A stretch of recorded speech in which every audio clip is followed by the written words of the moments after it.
welcome to the Halloween episode. Happy Halloween, everyone. Happy Halloween. We're finally all ready to record this. I don't know how long this crown is going to stay on my head. Suck it up. I know. Well, it just doesn't quite fit that well, but I like it. I like what you've come up with here. We are the king and queen of Halloween. Some makeshift costume ideas out of the things in our home. Yeah. Oddly enough. Yeah, no, I had this piece from a previous Halloween costume. So I pulled that out. You bought a bunch of stuff over this past weekend. You came up with this idea. And then we sort of spun it today into that we were the court jesters and we ended up killing the actual king and queen of Halloween and we took their throne. So that's why, you got half the face just to make it feel like we are the actual king and queen, but then a gentle reminder that you're fucked. Yeah, if you're listening only audio, we have some ridiculous costumes on right now. And what we usually what we do on Halloween is we like to make up our own characters. We kind of do like a scary character that marries with our Halloween party, and then there's games that are themed. So we don't have any of that, but we still came up with our own characters just for fun. Yeah. And again, we always have to be scary of some kind. There's always got to be some level of scary to it. That's why these are all right. It's not great, but we did it. I love it. So we have a monster episode because we just binge watched the rest of the supernatural horror films this past week. Yeah, if you're following us on Instagram at Me Dark Presents, you'll see those movies as we watch them because we always do a little poll to get a read on what are people going to think about this one, and kind of sets it up, makes it a little more fun as we think about it and try to break it down and see if it really is good. Yeah, well, again, we started this because we wanted to go back to some older ones and see how well they actually held up to today's standards. Yep. So far, we've been pleasantly surprised by a few of them. There's been others where it's just like really baffling how bad some of the stuff was, especially, I mean, I know we really ripped into Poltergeist, I think, last time. I still think it's trash. Right. Well, sure. I guess we'll find out where it lands on the list, everybody. Well, we actually, we had some trouble with what was going to be last on the list. So we polled the audience to see, because you and I sort of had a flip-flop on what was going to be the worst movie. And at that point, I was like, all right, well, the tiebreaker should be the audience because you and I couldn't decide on what was worst. Yeah, we fought about it. Don't sugarcoat it. Yeah, we did. Well, it wasn't really a fight.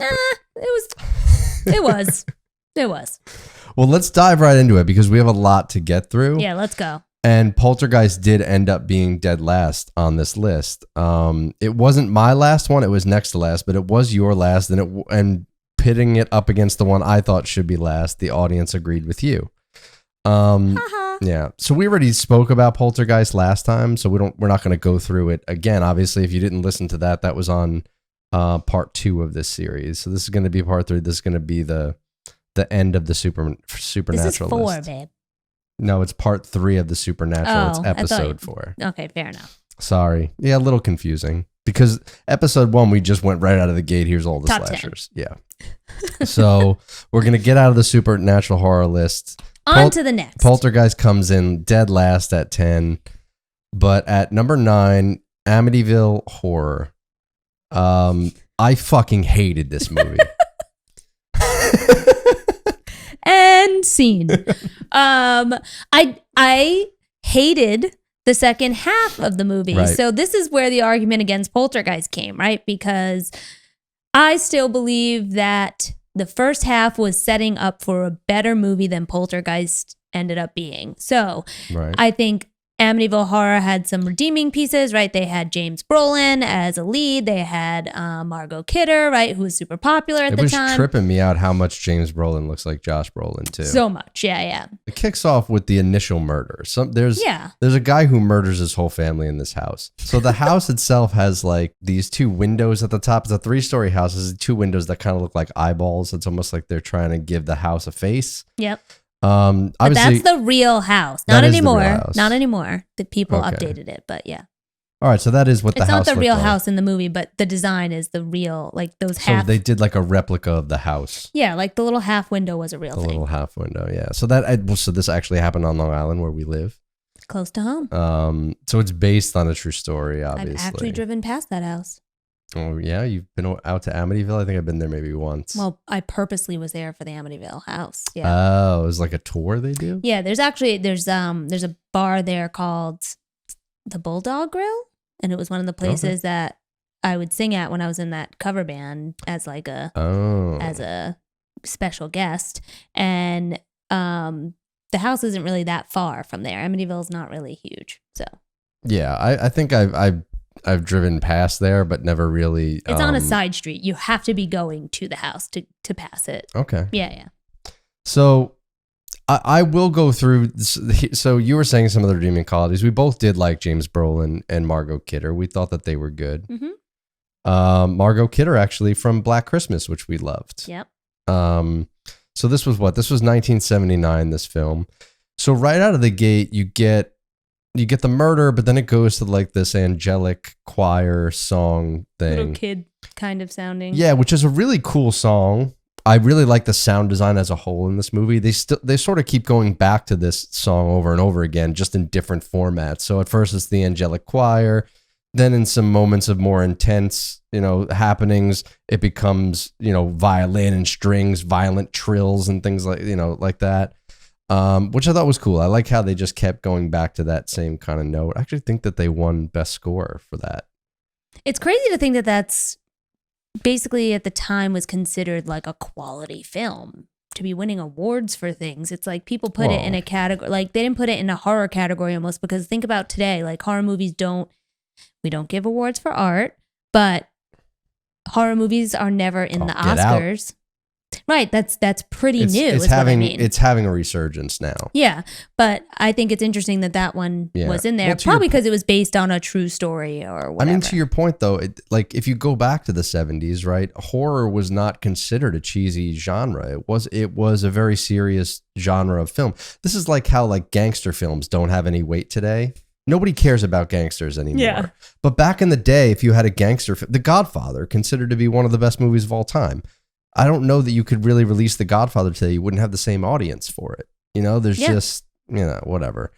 So there's the scene with the priest and the flies that we thought was kind of cool. Like, how'd they get all these flies to film like that? Yeah, that was actually, I don't know. I'd be interested to see like the behind the scenes of how the hell they did that, because you didn't have CGI. Yeah. Today it would just be like, oh, you need a bunch of flies in the room? Those were real ass flies. Those are real ass flies. But then the voice. Yeah, so then he hears the voice, the Get Out voice. They didn't use that as much as they should have for how terrifying that voice was, and like the fact that it comes out of nowhere, right? Like there's some creepy shit happening and all of a sudden you hear, "Get out." And it's a whisper and the guy's like, "Did I hear that?" And then it's like, "Get out." And he's like, "Yep, I heard it." And he's like, "I'm getting the fuck out of here." Yeah. So I mean, I can go through my list of stuff that I don't like. But it's everything. It's not everything. It's pretty much everything. Like everything I said was scary. You're like, no, that was stupid. No, that was cheesy. So just take my word for it that literally every scene in the movie, no, that's not aside true. from the flies, arcade. That's not true. I like the babysitter getting locked in the closet. The kid's imaginary friend Jody locks her in there while they're at the wedding. And the babysitter's basically trapped in there for like hours. Like they go to the wedding and come back and she's still in there. Like with the lights off. They're the ones that have to let her out because Jody, the ghost or whatever from, I guess Jody, I don't know, where I thought Jody was going to be like one of the kids that was murdered. It ends up being like a big pig in the window with red eyes. Yes, I guess. Yeah, so somebody's got to explain that to me because that was dumb as hell.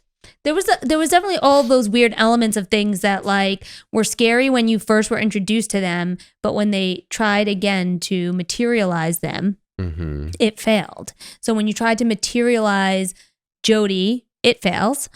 But the first time they tried to materialize, when you just see it, when the mom sees the eyes in the window, right? Like she runs to the window because she says Jody was just in here. The red eyes. Red eyes. That's scary. That that's terrifying. But then when you really make it a big thing, you're like, okay, no, this is stupid.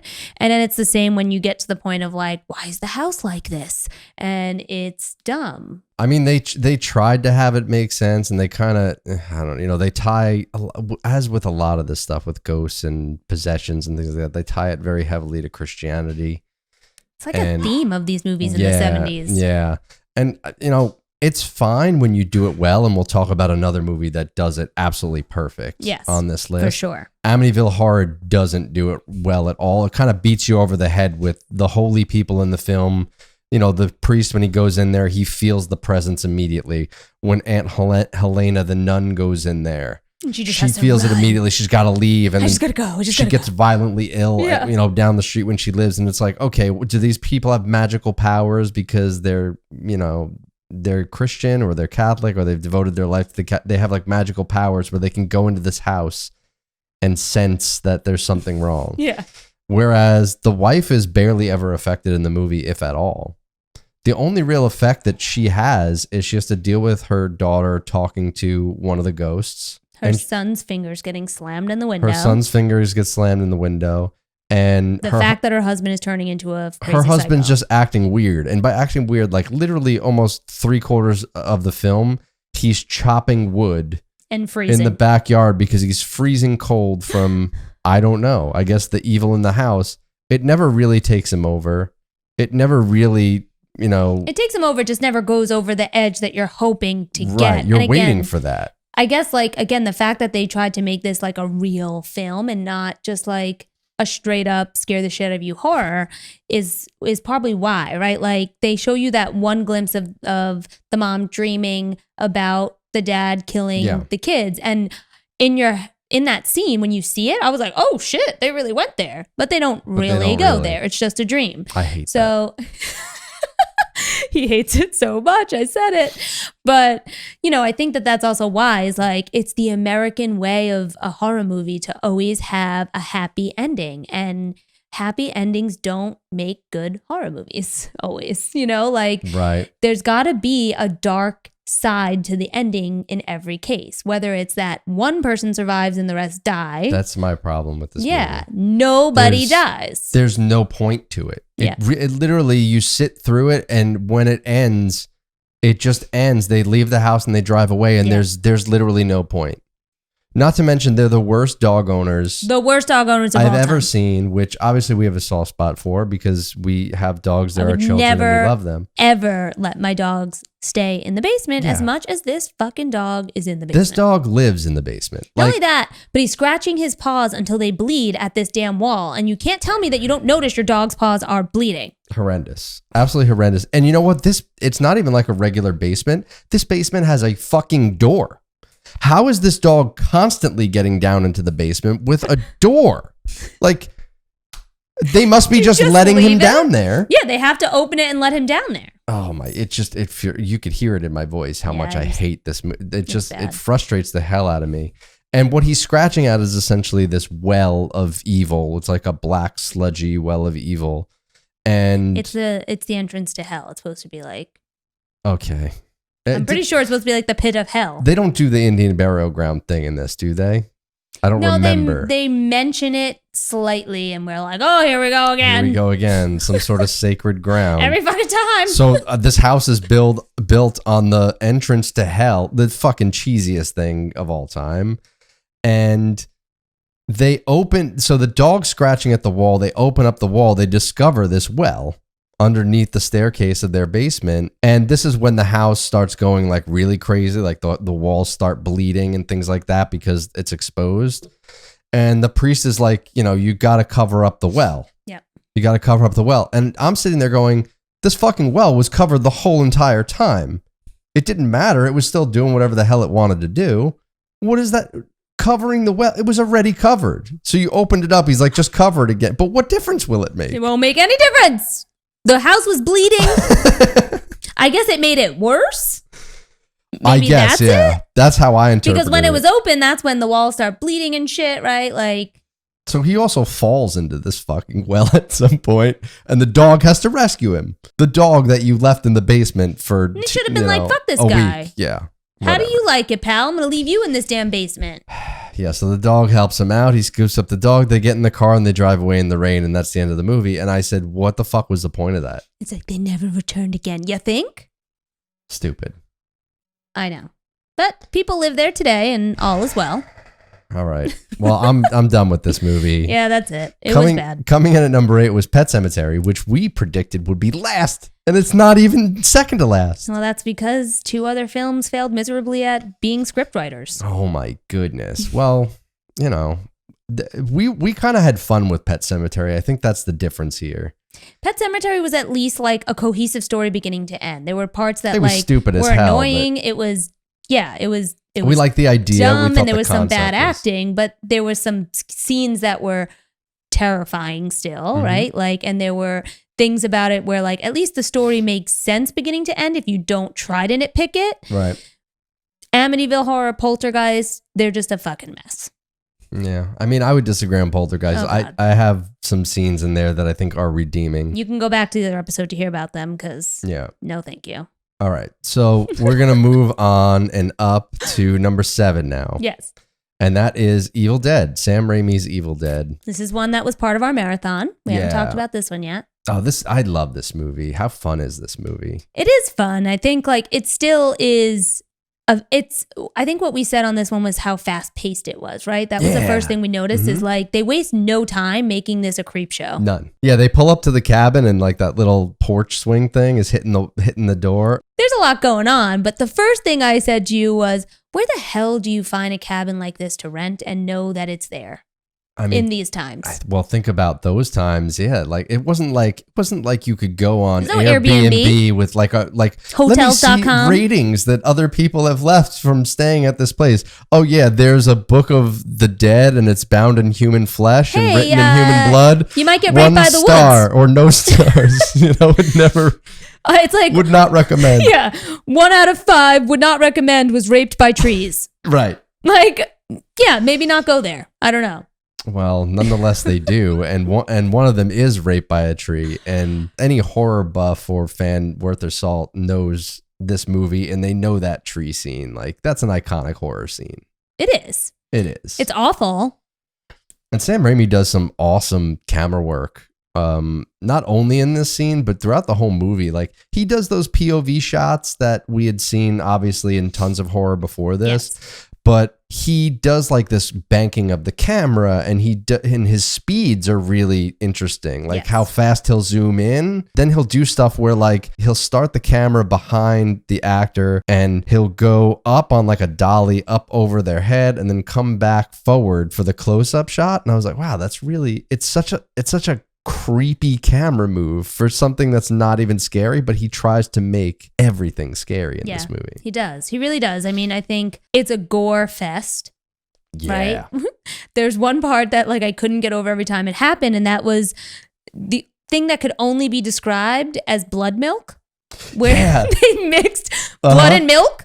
I don't know. Nastiest thing possible. That was cool though. I like that. I mean, it was cool, but it was like, oh, you're used to seeing like vomit, right? Like green's a popular thing if people are spewing. Yep. Mm-hmm. But when was the last time you saw blood and milk? That's what I love about it. It's such a cool combo, the red and the white mixing together. Yeah. And the hamburger meat when they're chopping them up, kind of like, I mean, I'm calling it that, but it's the only way to describe it. Oh yeah. They do pretty much everything practical in this movie. Everything is a special effect. I don't remember seeing them try any kind of, computer generated work in this. No. Which is really cool what they were able to achieve. The makeup. So the girlfriends are the ones that are initially possessed, and the makeup is it's forever changing. Like in some shots, it gets worse. It gets worse and worse. But it's like there is a continuity thing there of like probably shooting the scene one day, shooting another day. Yeah. My favorite girl, one who gets the pencil into the ankle and just has a slow turn, right? And she comes out and she's just going, yeah, horrifying. In the doorway. How do you not just hit her with an axe and end it? The eyes. What this movie does really well is whatever contacts those are, they are full eyeball situations, right? That you know that is not alive anymore. Like, Yep. if there's one way you can tell somebody is not human, it's the eyes. There's something about eyes on every creature, every, living, 100% breathing agree. thing. And they hit it nail on the head here of like, nah. Yeah, there is something about that when you alter a person's eye. Yeah. So it doesn't look like a human anymore. It immediately turns you into a monster. Yep. Some of the makeup is good. Some of it's bad. There's one scene, and I can't remember where it is, but at one point when she's in there, it's like you did this makeup on her. She looks so good. But then when you throw her in the basement. Oh, when they initially throw her in, there's a dummy that they hit. Is that what it was when she initially thrown in? When she's initially thrown in and she's kind of fighting them to get back out. It's so obviously a plastic face. Yeah, one of them's hitting her with a bat or something like that. Like there's a blunt object they're trying to like push her down the stairs with. And yeah, they cut to like a dummy head. It's really bad. We should do a battle of like, what's a worse face? That? Or Poltergeist. Or Poltergeist, the guy peeling his face off. For me, it's Poltergeist. I mean, yeah, acting not so good in this movie. It kind of drops it down. It kind of pulls it into that grindhouse realm. It's that kind of popcorn theater. Really like cheesy. Yeah, it's a little cheesy. So I mean, that doesn't help, especially when going up against some of the other really heavy hitters on this list. That's why it's down at 7. But I mean, make no mistake, we both love this movie and we'll watch it a million times. I will. I'll always watch it. I'll always think it's terrifying. I mean, even the guy reading the book is scary, right? So it's another one where just the whole thing from beginning to end makes sense. They make dumb decisions, but so does everybody in a horror movie, because if you didn't, then you wouldn't be in trouble. So, you can't fault it for dumb decisions, but the script itself, the story, it works. Yeah, it does work. All right, so let's move on and up to Don't Look Now. Director Nicholas Roeg, I believe is how you pronounce it. He actually did that movie The Witches in the 90s, good. Much later on. Don't Look Now, 1973. We kind of touched upon this very briefly in the last episode because we said we definitely wanted to watch it because we'd never seen it before, didn't know anything about it. Reading about it. Yeah. So the first thing I'll say, this movie, this is like one of my favorite movies now. Like I love this movie. I think it's incredible. It didn't quite reach the horror genre the way that you and I had hoped based on things that we had read. Yeah. I would not call this a scary movie. It's a thriller. Thriller, yeah. Definitely has some horror elements, especially with the supernatural kind of stuff, because the main character, he has this supernatural ability and he can kind of see the future. He has these premonitions and things like that, but he doesn't really understand that he has it. It revolves around the fact that he has this premonition that his daughter's in danger. She's playing in their backyard. He's doing some work in the house. He restores churches, so he's looking at these slides of different mosaics and stained glass pattern designs that he can use for his next project. And he sees like this little red hood, in one of the pews, and it triggers something in him. And then like a flash of like blood goes across the photo, and he immediately connects the red hood to his daughter, who's wearing this red raincoat, playing out in the backyard. But they live by this lake. Turns out she's drowning. He gets this premonition flash, and daughter ends up drowning in the lake. And this kicks off the whole theme of the movie. I don't want to say much else about this movie because I would recommend that everybody goes and watch this movie. Yeah. It's definitely one you have to pay attention. Yep. You have to be watching for clues and watching for things that go together, right? It's interesting because like scary movie is one definition, but scary movie can cover, like we said, thriller and horror. Sure. And this one, I think we both agree that because it wasn't truly horror, that's the only reason this movie's not higher, because it really is probably the best all-around film in the list. I think this is my favorite movie on the list, but it's not my favorite scary movie, and that's the problem. And that's the problem. Yeah. So the good news is the rest of the movies in this list were shitty enough to go below it. Yeah, exactly. And the only reason Evil Dead is lower is because of the acting piece. Yeah. The acting piece is so bad, you can't ignore that the acting is bad. Yeah, and I wanted to highlight Don't Look Now. I wanted to give it some credibility. It's almost like when we had Psycho in the slasher list, and we were like, oh my, it's really not thriller. really, So Don't Look Now, it ends up here. again, I feel like a lot of people don't know about this movie and maybe they've never heard of it and never seen it. So I don't want to spoil it. Like a lot of these other movies, obviously people have seen everything. They're very We're not well really known. spoiling anything. But y'all told us that you haven't seen this one because when I asked, it was like, I think it was like 70% said, nope, never seen it. So we're telling you here today. Yeah, go watch it. We're not going to spoil it now, but thank us later. We love this movie. It was my favorite movie on the list. Yeah. The director is a genius. So we're going to move on now to number 5 on the list. Another favorite of mine, The Thing by John Carpenter. He is a horror master. And this is hilarious, right? Because again, we polled y'all and you said that this movie would be trash. And unbelievable. I don't understand it because I did not see this movie prior. Mark, you did. Yeah, this is your first time. This was my first time seeing it. It was a funny story too, because when we started the quarantine period and we needed shit to do, I bought this giant puzzle, which I think, I don't know, I think it's like 1,500 pieces or something. I was like, nah, I got this. I'm good at puzzles. This puzzle it was hard as hell. Is my nightmare. And that is the best way to segue into this because this movie is my nightmare. If you don't think this movie is scary, I urge you to just step back for a minute and say, I'm going to move to Antarctica tomorrow. I can't even say it. Antarctica tomorrow, right? And that's going to be my life. And then throw in The Thing. I know. Well, see what John Carpenter does in the very beginning of this movie is super smart because he shows you these vast, beautiful landscapes of Antarctica. I can't say it either. It's so hard to say. But essentially, that place is it's a fucking snow desert. It's a snow desert. There's nothing there. But he shows you all this to be like, yeah, this is where we're going to spend, the next 2 hours of this movie in this cold, dark, dreadful place with, no fun, no hope, no nothing. Yep. And it's an all-male cast. Yeah, but that's because clearly they don't want to be fucking making any babies on this. Okay? No one's trying to continuously inhabit it. Oh, so wait. So your brain goes to the only reason they would bring females on this science quest is for procreation. No, but I'm saying they don't want it to happen. How are you going to give birth? Oh, you're fucked. In Antarctica, they can't even go anywhere easily.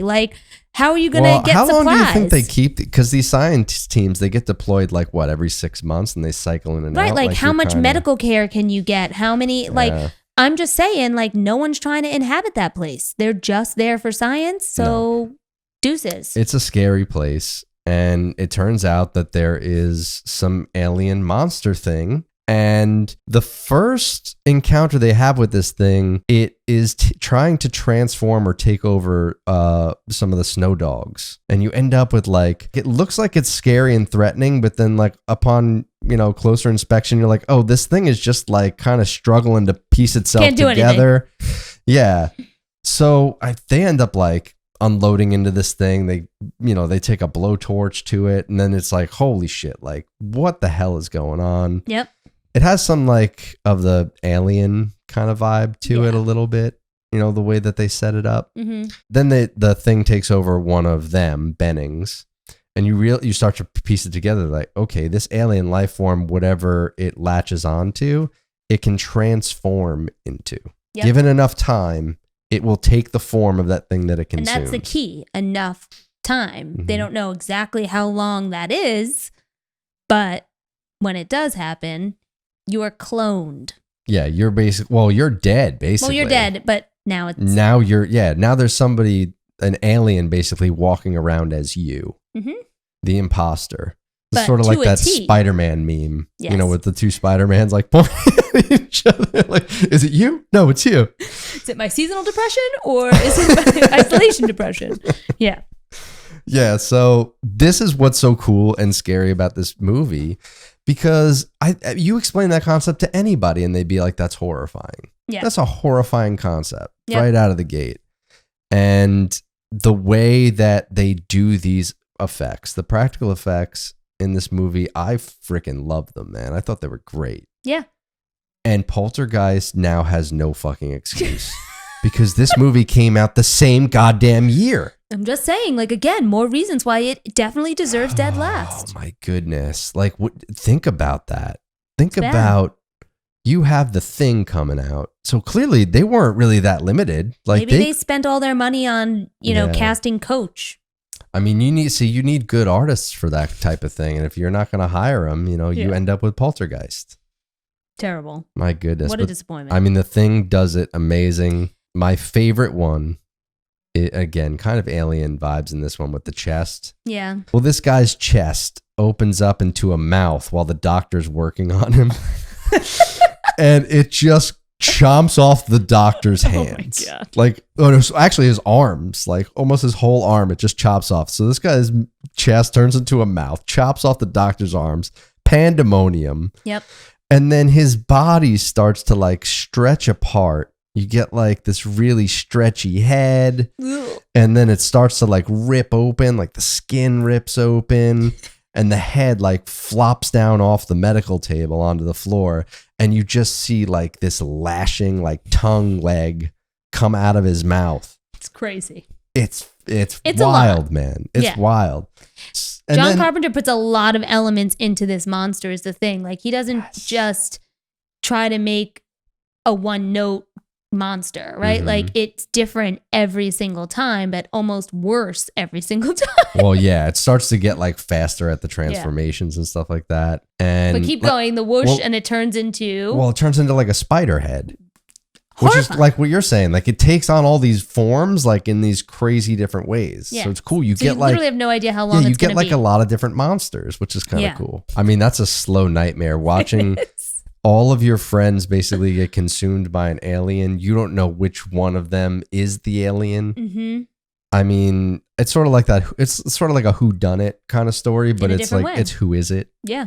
But I mean, it's a ton of fun, this movie, and it is scary. It is. It'll just make you go, what the fuck? Like a bunch of times. I mean, the story could have ended at living in Antarctica for me, and I probably would have placed it just that was it. That's all you needed.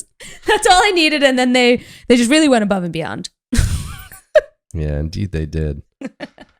All right, so we love The Thing, but it does not edge out number 4 on this list. One that we did already discuss, The Blair Witch Project. We were very high on last episode after smashing Poltergeist into the ground. Yeah, Blair Witch. I mean, bravo, making it this high on the list. I would not have predicted that going in, but yeah, I mean, we both loved it. We both found it really scary. I mean, there's not much more to say. The acting was amazing. Yeah, I mean, I think it was, again, the acting, the fact that the scares were set up in a way that you wanted to see it, but they never showed you, right? Mm-hmm. And so it made your mind run wild. It had all the elements pegged, right? They didn't miss a single beat in that story. They really didn't.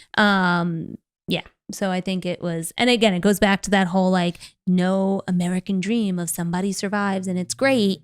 It's like, nope, everybody's fucking dead. Yeah.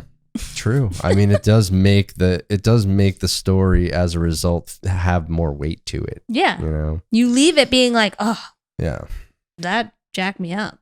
Yeah, it's like a cautionary tale of like, Yeah. you know, don't do stupid shit. Maybe leave the ghosts alone, bitches. Yeah, because it's what happens. Yeah, this is what's gonna happen to you. All right, number 3, Carrie. We loved Carrie. It's just so much. It's another perfect movie. Like, I know we talked about this one, and we're trying to not talk about ones we talked about, but again, going through the list of the ones we've went through so far from 10 to now, like, it really is so incredible, and it's interesting how many Stephen Kings are in here. Yeah. Well, he plays in this realm, so. Yeah, so much. But it's also funny how they rank, right? Like that Pet Sematary was so low, and we go back to who's the person finding the story compelling enough to make to a movie, and how do they execute it. Carrie was one of the best. 100%. Yeah. 100%. And the casting and the acting. Yeah, amazing. There's really not much I would change about the movie. Brian De Palma, I love everything. You're a genius. I We love love you. everything you did. We love you. So then we're going to move on to number 2. So this is a new one that we haven't talked about yet. At number 2, The Shining, directed by Stanley Kubrick. Almost didn't make it this high because you were very unsure in the beginning. Yeah, well, this movie it's frustrating to watch. I think I only saw this movie one other time, and at this point, like watching it again with fresh eyes as an adult, because I feel like I was like maybe 16 or so when I watched The Shining. Like, what the fuck did I know about anything? Oh my God. So I knew I was terrified. Oh yeah, that's just it. It is legitimately horrifying. But yeah, watching it now, I was like, oh wow, I actually understand this movie a lot better than now that I've watched it as an adult. But at the same time, you don't understand it at all because Stanley Kubrick keeps this freaking movie so ambiguous. But in the best ways, I think. Because I think it's part of the experience of it. Yeah, because we went back and forth on this, talking about it again, back to the rankings when I said that we were arguing, and a big part of the argument was this movie. And to me, it's like his ambiguity about it means that you can come up with quite a few different reasons that the story is unfolding the way it is and what the root of the cause is and how it all plays out together. And it's all how you want to see it. Like if you want to see it less supernatural you want to see it more mental health and abuse and things like that, it plays out in that way, right? Yeah. And if you want to see it with more of the supernatural elements, it plays out in that way. Yeah. If you want to see it with both, you can play it out in that way. So that's what I really love about it. And, goes without saying, but Jack Nicholson. Yeah, I'm A++++ performance. I mean, untouchable. Like, don't. Legendary. Anyone out there thinking about remaking The Shining, don't do it. Oh, they did. Yeah, but just don't ever again. Well, the one that they remade was it was that mini series made for TV. But I never saw it, but the reason for that one was because Stephen King hated what Stanley Kubrick did with Stanley The Shining. Kubrick wanted to distance. Yeah.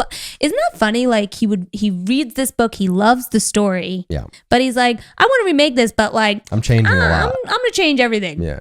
I'm gonna change a bunch of things that are, very important in the story. Right. But he changed them in a way that did kind of rewrite it, right? But rewrote it in this fashion of like, yeah, you can almost say it's just inspired by Stephen King's novel and not really based on Stephen King's novel. But I mean, just some great characters in this. Again, Stephen King, I'm sure that he sets the stage for these characters. Yep. So the bones of these characters very much still feel like Stephen King characters to me, which I think is important.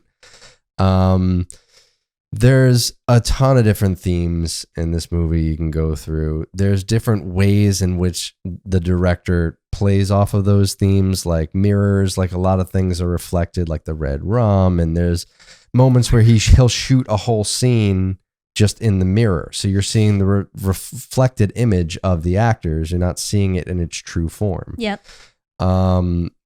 There's the other situation where, like you were saying, if you don't want to interpret it as supernatural and you want it to be a mental health thing, whenever Jack is talking to one of the ghosts in the movie, there is always like a mirror nearby. Yes. So you could interpret it as he's just talking to himself. Mm-hmm. There's really nothing there. There's no ghost there.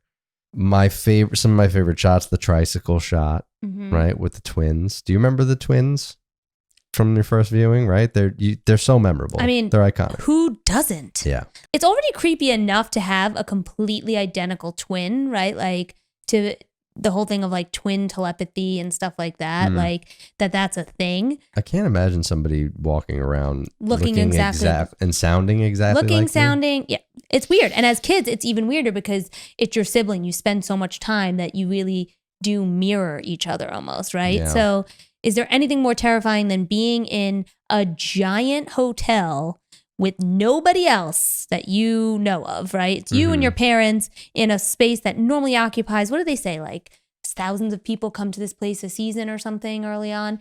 And you're like, I'm alone. And then no, there's these two creepy twins just sitting at the end of the hall being like, come play with me. Oh my goodness. You're like, no, I'm not gonna. Danny and his tricycle.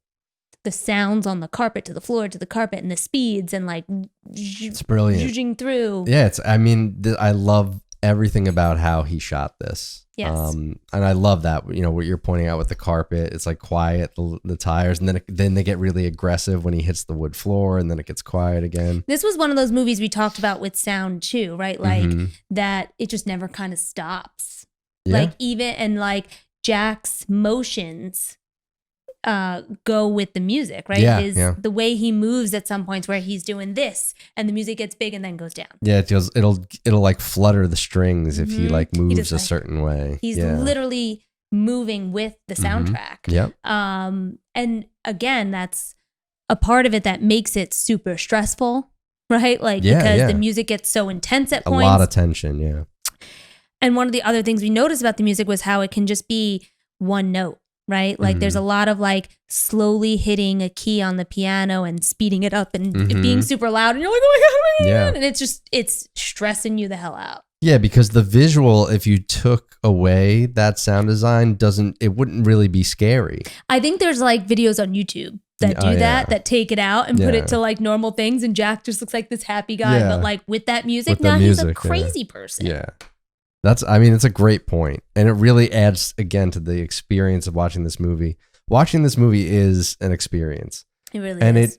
And because of the ambiguity of, whether or not it's supernatural or all these themes that are meant to represent certain things and they're open to interpretation and whatnot.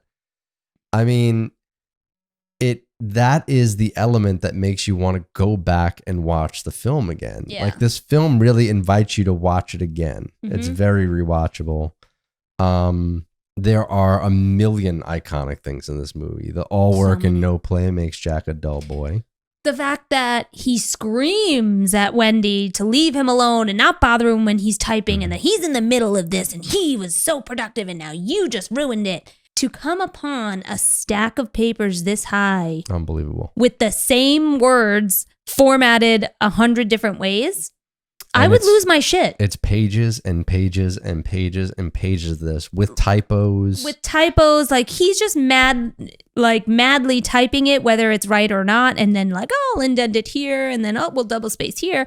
Like, imagine the insanity. That's insanity defined. Yeah. And it's such a brilliant way to really convey to the audience just how mad this guy is.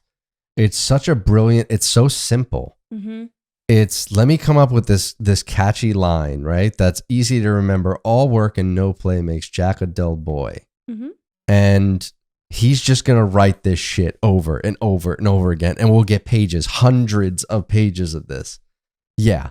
That is insanity. It's also the irony of the story, right? Like he went to that hotel to do exactly that, to do all work and, ignore his family. And whenever Wendy wants him to come around, it's like, I'm working and you stay out of here. And, he doesn't have this drive to actually spend time with his family. It's kind of your first glimpse at like, they're not a happy little threesome there. There's a lot of broken parts. Right.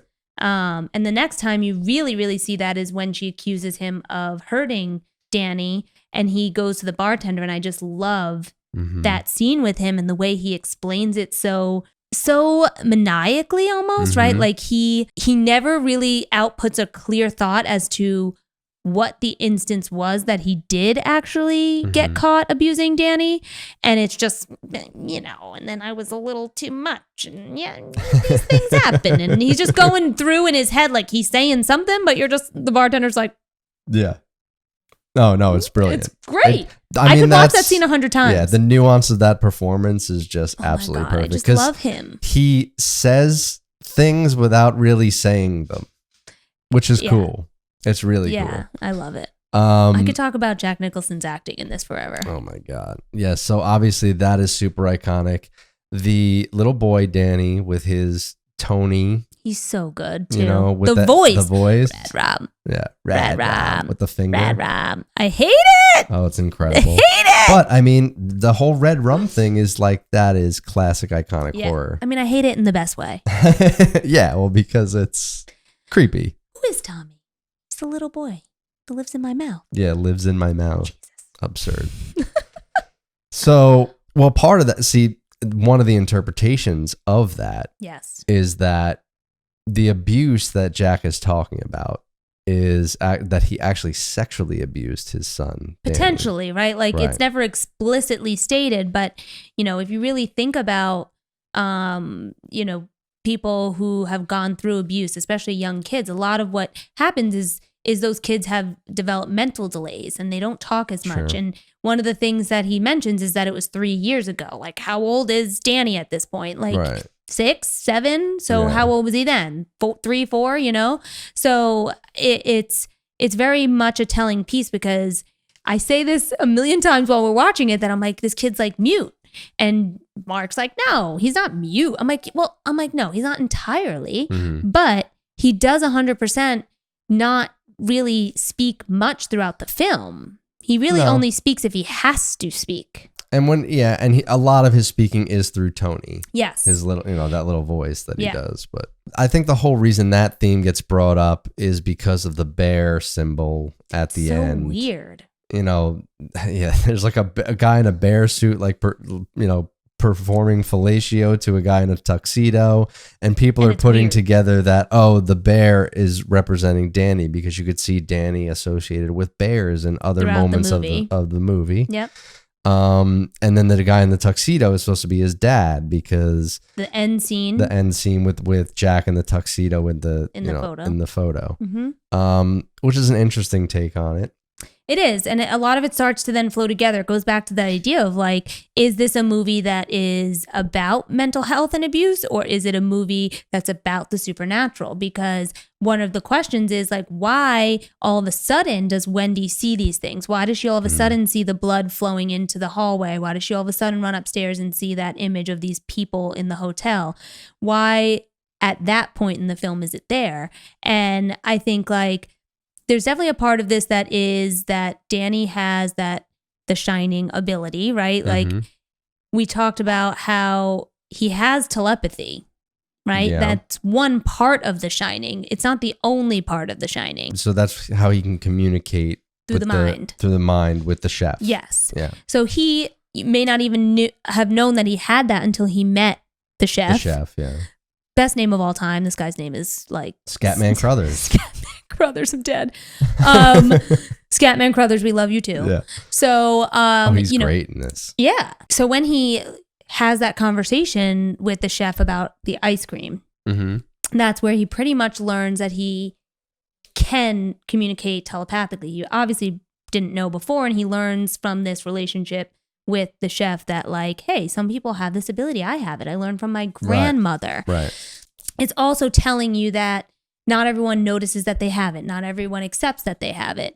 So one of the things to go back is when Wendy sees that image, when she sees the blood in the room, when she sees the image in the bedroom, what I've always interpreted that as is Danny finally gets to a point where he is so terrified of his dad that he is trying to telepathically communicate with his mom that there's danger. And those were the images that came out of it, right? Like that's cool. So that's where I think that moment is, because I think throughout the film, she is struggling with repairing her relationship for the sake of her son with this man. And they go here and she thinks it's going to be great. They're going to be alone and they're going to have this time together. And it just unveils a sinister storyline for her son. And she goes into mom mode of like, I'm going to protect my son at all costs, no matter what it takes. And Danny helps her know that she has to do that.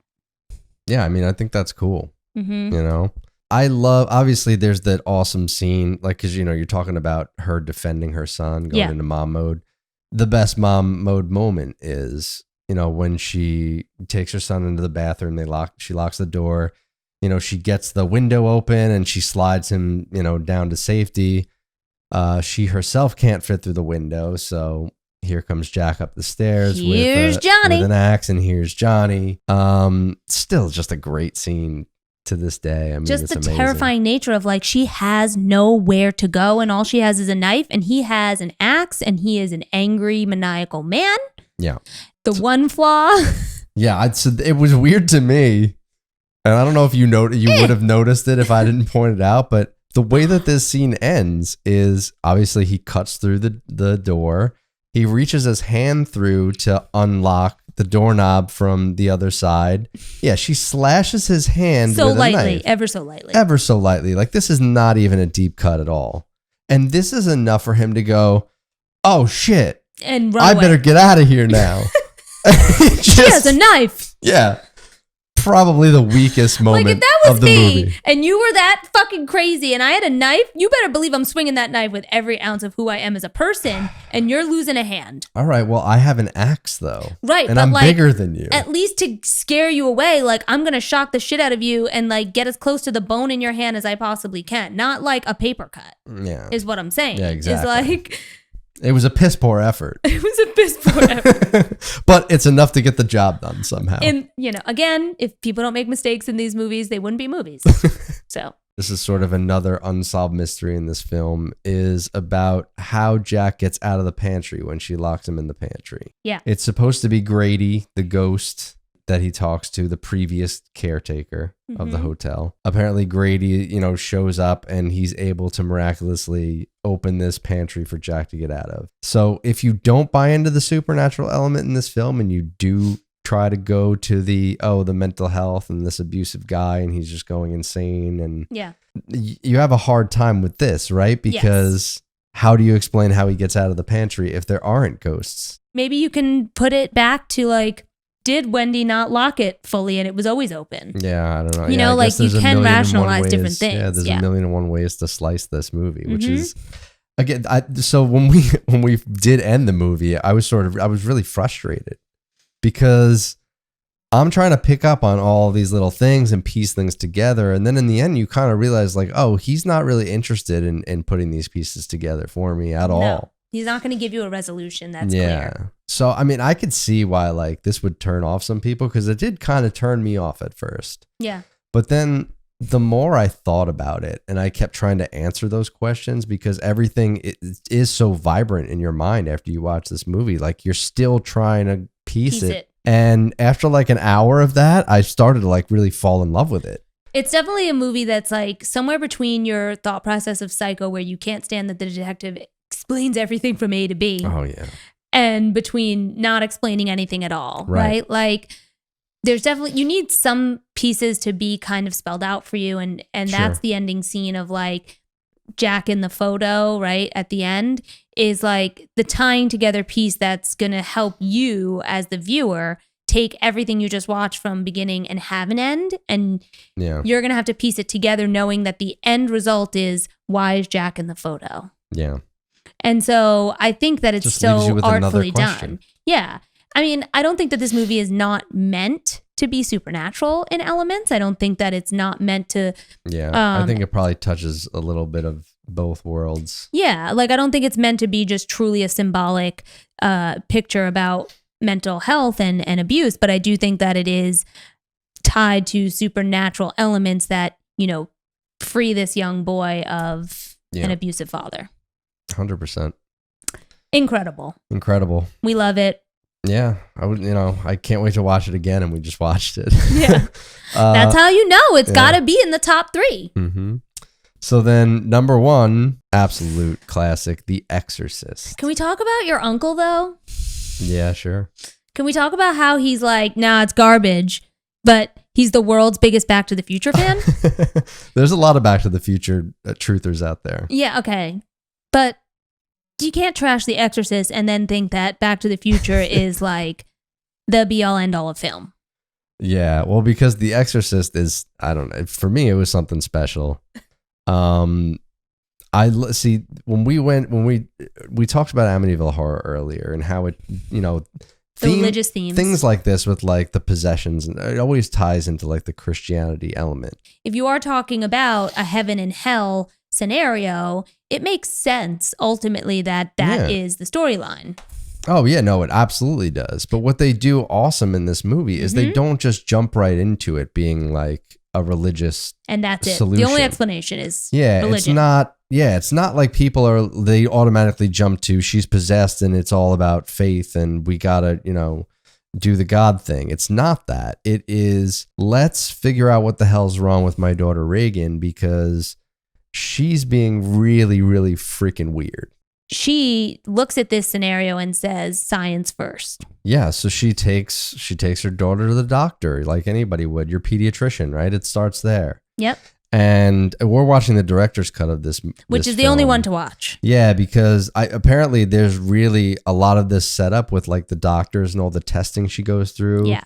And all the different layers of doctors she goes through is not in the theatrical cut. It's only in the director's cut. And it's much more important. condensed in the other version. Yeah, and it's so important because they point out different things about like, again, the pathway to this around what's happening to this 12-year-old girl. Yeah, she goes through these horrible tests. So like tests. Like the CAT spinal scan tap. with the spinal tap. And no, fuck that thing. Yeah, it's insane. So the machine, and it's just like so loud. You're just like, no, I will never do that. And then they do it twice. Yeah, the crudeness of those machines. Oof. Just the way they just looked like dirty. They had these rusted metal. Awful loud sounds would come out of them. She has a wee-wee pad on her because the blood shooting out of her vein when they put the spinal tap in. Yeah, the doctor stuff it's creepy right away. But when not even a team of, what'd she say at some point? Like 20 doctors or something? So many doctors. Yeah, she's at that table and she's like, I have 20 of the best doctors money can buy, and you can't tell me what's wrong with my daughter. Well, then one of them says, have you tried an exorcist? Exactly. So that's where now science and faith meet, right? Like that you lean on science first. And they go through that whole thing where it's like, you know, we've exhausted all the science that we know. You know, modern science has only come so far. We can't explain this via modern science. It has to be something else at play here, which is cool because it really helps sell that transition over as a viewer, because it really now puts you in that world of like, it's all real. Like there's actually possessions, and now we need the priest in the Exorcist to get it out. Like you totally buy into it. Yeah, and they do start it out of like, if she believes this is happening, then we have to make her believe that we've taken it away. Mm-hmm. Now the flaw, I will say, in this whole thing is it's painfully obvious that what's going on with her nothing medically is nothing normal about it. And it should have been a dead giveaway from the start with having to go through all this crap. This bitch is possessed. Like, back to what I was saying of Evil Dead, right? They're possessed. And what was the number one thing when they were possessed? Their eyes. Their eyes were fucked. Yeah, it's automatically a monster. Yep. It's pretty crazy. And then, you know, I don't know what illness it is that makes your bed levitate, but... Yeah, or be able to reverse spider walk down the stairs. And or pour blood from your mouth. Stab your private area with a crucifix over and over again. Oh my God. That is still one of the most horrifying scenes in a horror movie ever. It is. Fight me on it. I don't care. Like, if you are a woman, that scene will fuck you up. What they really did with this was they pushed the envelope of what the possession sounds like, and forget what it looks like. Obviously, the things that were being said were things that like I can't even imagine thinking, let alone saying. And you made a 12-year-old kind of say ridiculous. Insanity. Yeah, she's talking in reverse at one point, right? Because one of the main things about possession, you know, they talk about the Catholic Church needing the proof to even allow an exorcism. Yeah, so if the serpent eyes and the levitating bed and the head spinning 360 didn't tell you that she was possessed, all the pea soup vomit. Great. And I love how consistent they are with it too. Like first it's the projectile and then when the exorcist is there, you know, doing his thing at the end. Yeah, it's a very weak sort of puke exit, but it's cool. It's almost like the thing is draining out of her, you know? And it's so much. It's a lot, yeah. And then the help me etched in her abdomen. Oh, the help me. Yeah, that was... Woo! Yeah, I mean, that looked good. One of the things that I really like was the way that they set up the priest and why he really decides to save her. I think it works. Yeah, Father Karras, man. He's a badass hero. Yeah, he is. Really what he carries with him through a lot of this movie is a bit of regret and a bit of guilt over the passing of his mother, feeling like there was more he could have done and he sort of gave up on her. Yep, and wasn't there. Yeah, he wasn't really there when now that she's gone, he realizes that I could have been and I just wasn't. And now he hates himself for it. But he's also a man of science and faith. Yeah, he does have that hybrid. He has like a PhD. He's he's highly intelligent, but he's also Yeah, he's sort of. I love that he's the in between like that, Yep. which is it's cool, but it's also part of his struggle, right? Because he does have that crisis of faith, Mm-hmm.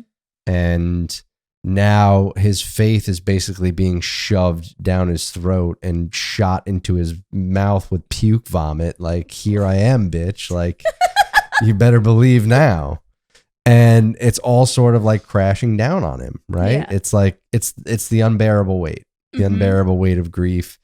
And then I think in that moment where, you know, he gets on top of her and he, you know, He's at his wit's end. he's like, go in me, take me. Yep. And he fucking takes the demon in and he just launches himself out the window to kill this thing. Yep.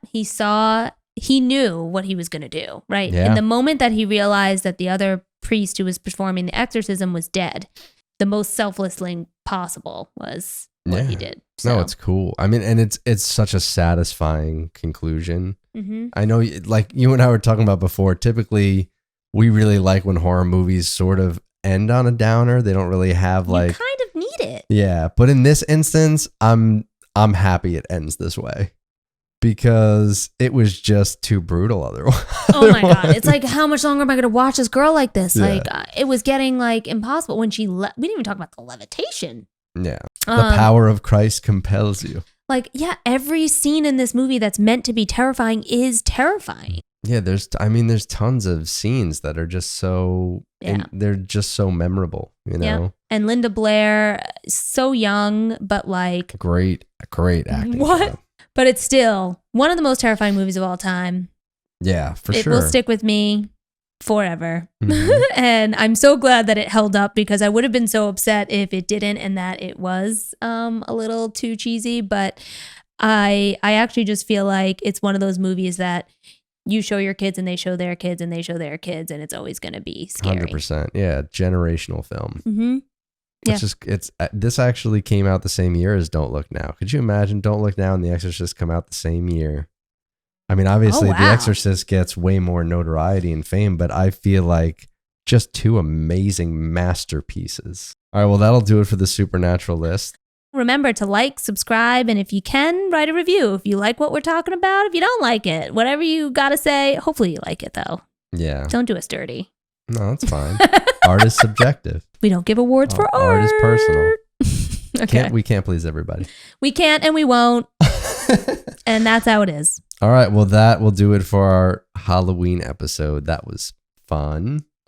Happy Halloween, everybody. We'll see you next time.